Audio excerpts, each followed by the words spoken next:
Olá pessoal, tudo bem? Pois é, vamos analisar então esses dois amistosos que a seleção brasileira fez nos Estados Unidos contra as seleções da Colômbia, empate 2-2, e contra o Peru, derrota por 1-0. O primeiro jogo realizado em Miami, o segundo jogo em Los Angeles.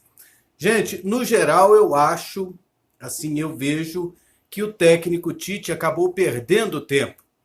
Eu vejo que ele aproveitou muito pouco dos treinos e também dos jogos. Primeiramente que os treinos, é onde ele teve mais tempo para treinar foi em Miami, mas em virtude do clima, das tempestades, do vento, ele não pôde realizar todas as atividades que ele planejou.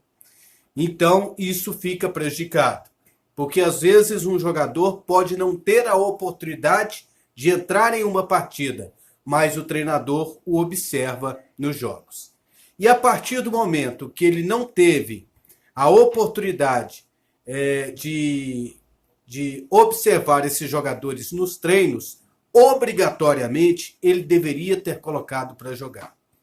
Coloco, por exemplo, o lateral esquerdo Jorge. Ele não entrou um minuto sequer dos dois amistosos. E quem atuou os 90 minutos das duas partidas foi o lateral esquerdo Alexandre, que, olha, na minha opinião, foi o pior jogador da seleção brasileira nesses dois amistosos.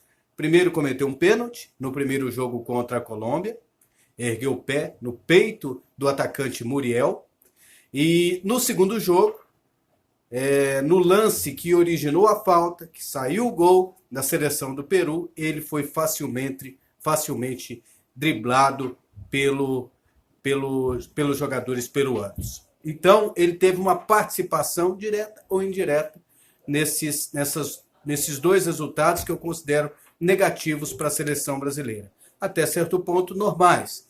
Perder hoje para o Peru, que é uma seleção que, no comando do Ricardo Gareca, se recuperou nos últimos tempos, e perder para a Colômbia de Carlos Queiroz, empatar com a Colômbia, não são resultados anormais. Mas a seleção brasileira, por tudo que ela representa, pelo fato de ser campeã da Copa América, ela tinha a obrigação de vencer. Então poderia ter aproveitado o Jorge melhor. Poderia ter aproveitado o Bruno Henrique, que jogou nessas duas partidas apenas 18 minutos. 7 no jogo que aconteceu em Los Angeles contra o Peru, atuando pelo lado direito ao invés do lado esquerdo, onde ele atua na equipe do Flamengo, e apenas 10, quase 11 minutos do primeiro jogo contra a Colômbia. Não deu tempo mal de pegar na bola. Então eu acredito que o Bruno Henrique, por ser hoje um dos melhores jogadores do Campeonato Brasileiro, deveria ser melhor observado pelo treinador da seleção brasileira. Vinícius Júnior foi aproveitado.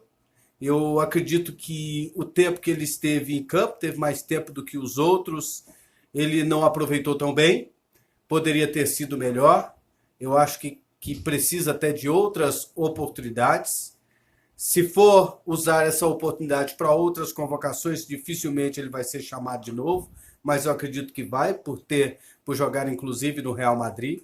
Neymar foi bem no primeiro jogo nos números, né? Por causa da assistência e do gol marcado. Isso é inquestionável. No segundo jogo, não fez quase nada. E há de se entender pela falta de ritmo, pelo fato de estar há 3 meses sem jogar. Ah, André, e o que você viu de bom na seleção brasileira? Eu gostei da participação do Richarlison. Nas duas partidas. É um jogador que tenta, é um jogador que busca jogadas, é um jogador que arrisca o drible, é um jogador que arrisca os chutes, às vezes pode ser até um pouco precipitado nesse sentido, mas é um jogador que o técnico Tite precisa dar outras oportunidades e até procurar aperfeiçoar a participação dele dentro da seleção brasileira. Outro ponto negativo, a escolha do estádio no segundo jogo, nem tanto a escolha do estádio, mas tudo que foi preparado para o jogo. Vimos a marcação do futebol americano, do campo adaptado para o soccer, para o nosso futebol. Isso é inadmissível numa seleção brasileira. É uma das seleções mais importantes do planeta, em um evento grande como esse, não se atentarem a pequenos detalhes ou detalhes grandes que se tornam evidentes diante de falhas expostas nesse sentido. E o técnico Tite até manifestou depois o seu descontentamento em relação a isso. Eu acredito que a seleção brasileira deveria fazer amistosos também contra equipes europeias, fazer amistosos também em território brasileiro, até para que haja uma aproximação com o torcedor. Vi muitos comentários nas redes sociais de torcedores dizendo: não vou assistir, essa seleção não merece, eu não gosto dessa seleção mais, já perdi o interesse. E uma dessas coisas, um desses motivos é o fato da seleção brasileira só jogar em território brasileiro quando é obrigada a jogar. Quando é uma Copa América, quando é uma eliminatória, quando é Copa do Mundo.